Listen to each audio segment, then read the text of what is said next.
2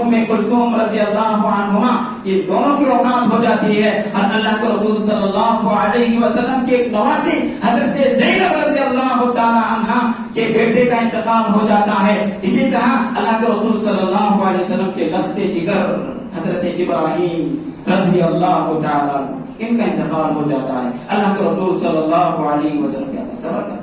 اللہ کے رسول صلی اللہ علیہ وسلم صبر کرتے ہیں. جس سال حضرت خدیجہ رضی اللہ تعالی عنہا کا انتقال ہوتا ہے اسی سال ابو طالب کا انتقال ہوتا ہے. اللہ کے رسول صلی اللہ علیہ وسلم کے چچا ان کا انتقال ہوتا ہے کچھ دنوں کے فاصلے پر ہی. اور اللہ کے رسول صلی اللہ علیہ وسلم نے اس سال کو عام الحزن کہا ہے, عام غم کا سال. لیکن اللہ کے رسول صلی اللہ علیہ وسلم نے کبھی غم نہیں کیا بلکہ صبر سے کام لیا, صبر کا دامن پکڑے رکھا, صبر کے دامن کو چھوڑا نہیں. میرے بھائیوں اسی طرح حضرت یعقوب علیہ السلام کو کون نہیں جانتا.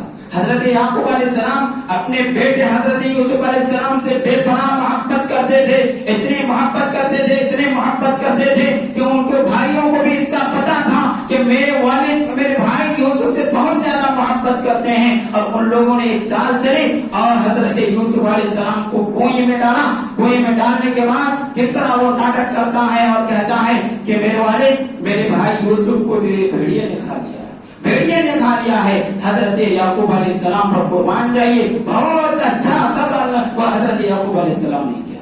میرے بھائی اس طرح صبر کرنے کی ضرورت ہے. اسی طرح حضرت یعقوب علیہ السلام جب اپنے دوسرے بیٹے بنیامین کو بادشاہ مصر یعنی یوسف علیہ السلام نے جب روک لیا تھا, ایسی صورت میں جب ان کے بھائیوں نے آ کر کہا کہ آپ کے بیٹے نے چوری کی تھی جس کی وجہ سے بادشاہ مصر نے ان کو پکڑ لیا ہے, اس وقت بھی حضرت یعقوب علیہ السلام نے صبر سے کام لیا. میرے بھائیوں اللہ رب العالمین نے کہا کہ ایسے صبر کرنے والوں کو بدلہ عنقریب دیا جائے گا اور بہترین بدلہ دیا جائے گا. میرے بھائی صبر کرنے کی ضرورت ہے. اسی طرح بیماری مصیبت میں ایک بہت بڑی چیز کیا آتی ہے, بیماری.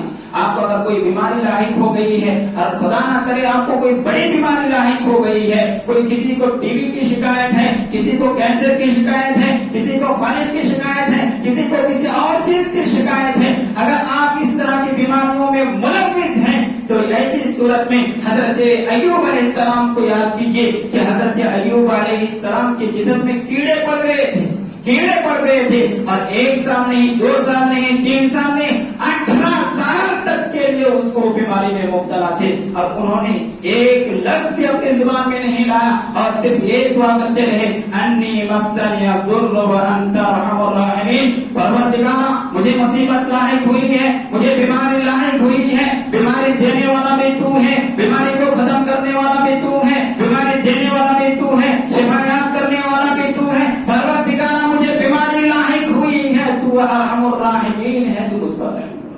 حضرت ایوب علیہ السلام نے کوئی بیماری پر صبر کیا. اور آج ہمارا عالم یہ ہے کہ ایک کیا تھوڑی سی مصیبت لاحق ہوتی ہے, کیا بیماری لاحق ہوتی ہے, بخار ہوتا ہے, جیسے کھانسی زکام ہوتا ہے, تو ایسی صورت میں ہم پریشان ہو جاتے ہیں, جزا فضا کرنے لگتے ہیں, الٹا سیدھا کہنے لگتے ہیں کہ دنیا میں اور بھی لوگ ہیں جو نافرمان لوگ ہیں, ان کو بیماریاں لاحق نہیں ہوتی ہیں. ہم نماز پڑھنے والے لوگ ہیں, ہم اللہ اس کے رسول کا نام لینے والے لوگ ہیں, ہمیں کو بیماری لاحق ہوتی ہے. میرے بھائیو یاد رکھیے نبی کریم صلی اللہ علیہ وسلم نے ارشاد فرمایا, اشد الناس بلاء الانبیاء, کہ سب سے زیادہ انبیاء کو آزمایا گیا, اس کے بعد انسان کو اپنے دین کے اعتبار سے, یعنی جو جتنا دیندار ہوگا اسی حساب سے اس کو آزمایا جائے گا. آپ اگر نمازی ہیں, روزہ رکھنے والے ہیں, زکات کی ادائیگی کرنے والے ہیں, نیک کاموں میں بڑھ چڑھ کر حصہ لینے والے ہیں, تو ایسی صورت میں آپ اس خوشخبری میں مبتلا ہونے کی ضرورت نہیں ہے کہ مجھے کوئی پریشانی نہیں لاحق ہوگی,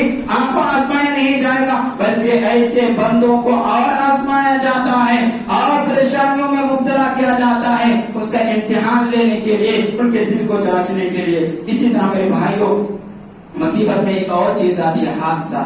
خدا نہ کرے اگر کسی کو کوئی حادثہ لاحق ہو جائے, گاڑی چلا رہا تھا, ایکسیڈنٹ ہو گیا, یا اسی طرح کوئی اور حادثہ ہو گیا, تو ایسی صورت میں بھی صبر کرنا ہے. حضرت یونس علیہ السلام کو یاد کیجئے, اللہ رب العالمین نے جب اس بستی پر عذاب بھیجنے کی بات کہی تو یونس علیہ السلام اللہ رب العالمین کے حکم آنے سے پہلے ہی بستی سے نکل پڑے. یہ ان کی غلطی تھی. نتیجہ کیا ہوا کہ ان کو ایک حادثہ لاحق ہوا کہ وہ جس کشتی پر سوار ہوئے تھے وہ کشتی کیا ہوا؟ ڈوب گئی. یا کچھ بھی ہوا ان کو مچھلی کیا نکل گئی. تو یہ حادثہ تھا، یہ حادثہ تھا. تو حضرت یونس علیہ السلام مچھلی کے پیٹ میں کیا دعا کرتے ہیں؟ لا الہ الا انت سبحانک انی کنت من الظالمین. پروردگارا تیرے سوا کوئی معبود برحق نہیں ہے، الظالم تو میں ہی ہوں، ظالم تو میں ہی ہوں، گنہگار میں ہی ہوں، خطاکار میں ہوں، مجھ سے غلطی ہوئی ہے، لہذا پروردگارا تو مجھ پہ رحم فرما، پروردگارا تو مجھ پہ رحم فرما. حضرت یونس علیہ السلام نے کس طرح اس حادثے کے موقع پر کس طرح انہوں نے صبر کیا. لہذا ضرورت اس بات کی ہے کہ ہم صبر کریں اور صبر کے دامن کو پکڑے رکھیں. ہر وقت صبر کریں. آزمائش کسی بھی شکل میں آ سکتی ہے، مصیبت کسی بھی شکل میں آ سکتی ہے، ہم کسی بھی حالات سے دوچار ہو سکتے ہیں، لیکن ہمیں صبر کا دامن نہیں چھوڑنا ہے، صبر کرتے رہنا ہے. دعا ہے رب العالمین ہم تمام لوگوں کو کتاب و سنت کی صحیح سمجھ عطا فرماوے اور اس کے مطابق عمل کی توفیق عنایت فرماوے. آمین. وآخر دعوانا الحمدللہ رب العالمین. والسلام علیکم ورحمۃ اللہ.